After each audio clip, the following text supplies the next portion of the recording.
സ്വന്തം അക്കൗണ്ട് വാടകയ്ക്ക് നൽകി അതുവഴി കമ്മീഷൻ നേടുന്ന പുതിയ തട്ടിപ്പ് രീതി.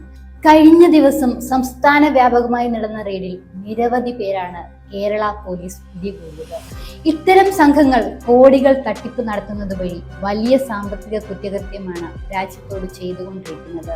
ഓപ്പറേഷൻ സൈഹണ്ട് എന്നാണ് കേരള പോലീസ് അതിന് പേരിട്ടത്. സൈ എന്നാൽ സൈബർ എന്ന വാക്കിന്റെ ചുരുക്കെഴുത്താണ്. സൈബർ കുറ്റകൃത്യം ആയതിനാലാണ് ഇങ്ങനെ പേരിട്ടിരിക്കുന്നത്. ഓൺലൈൻ സാമ്പത്തിക തട്ടിപ്പുകൾ, പ്രത്യേകിച്ച് കമ്മീഷന് വേണ്ടി തട്ടിപ്പു സംഘങ്ങൾ വാടകയ്ക്ക് നൽകുന്ന ബാങ്ക് അക്കൗണ്ടുകൾ ഉപയോഗിച്ചുള്ള തട്ടിപ്പുകൾ എന്നിവ കണ്ടെത്തുകയാണ് ലക്ഷ്യം. നാഷണൽ സൈബർ ക്രൈം റിപ്പോർട്ടിംഗ് പോർട്ടലിൽ ലഭിച്ച വിവരങ്ങളുടെ അടിസ്ഥാനത്തിൽ സംശയാസ്പദമായ പണമിടപാടുകൾ നടത്തിയ അക്കൗണ്ടുകളെ കേന്ദ്രീകരിച്ച് പോലീസ് അന്വേഷണം ആരംഭിക്കുകയായിരുന്നു.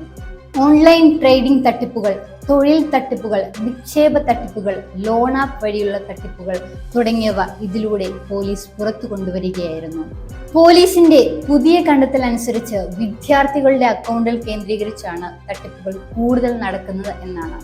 25 വയസ്സിന് താഴെ പ്രായമുള്ള വിദ്യാർത്ഥികളുടെ അക്കൗണ്ടുകൾ തിരഞ്ഞു പിടിച്ച് തട്ടിപ്പിനായി ഉപയോഗിക്കുന്നു. കോട്ടയം ജില്ലയിൽ 30 സ്റ്റേഷനുകളിൽ സൈഹണ്ട് ഓപ്പറേഷൻ നടന്നു. ആകെ 102ഓളം റെയ്ഡുകൾ. ഇതിൽ 11 സ്റ്റേഷനുകളിലായി 15ഓളം കേസുകൾ രജിസ്റ്റർ ചെയ്തു. 9 അറസ്റ്റുകൾ നടന്നു. കോട്ടയം ജില്ലയിൽ മാത്രം ഇത്രയും തട്ടിപ്പ് നടന്നു. സംസ്ഥാന വ്യാപകമായി നടത്തിയ പോലീസ് തിരച്ചിലിൽ 263 പേരെയാണ് അറസ്റ്റ് ചെയ്തത്. 382 പേർക്കെതിരെ കേസെടുത്തു. 125 പേർ നിരീക്ഷണത്തിലുണ്ടെന്നും ADGP S. ശ്രീജിത്ത് വ്യക്തമാക്കി. ഇത്തരം സൈബർ തട്ടിപ്പുകൾക്കെതിരെ ജാഗ്രത പുലർത്തേണ്ടതുണ്ട്.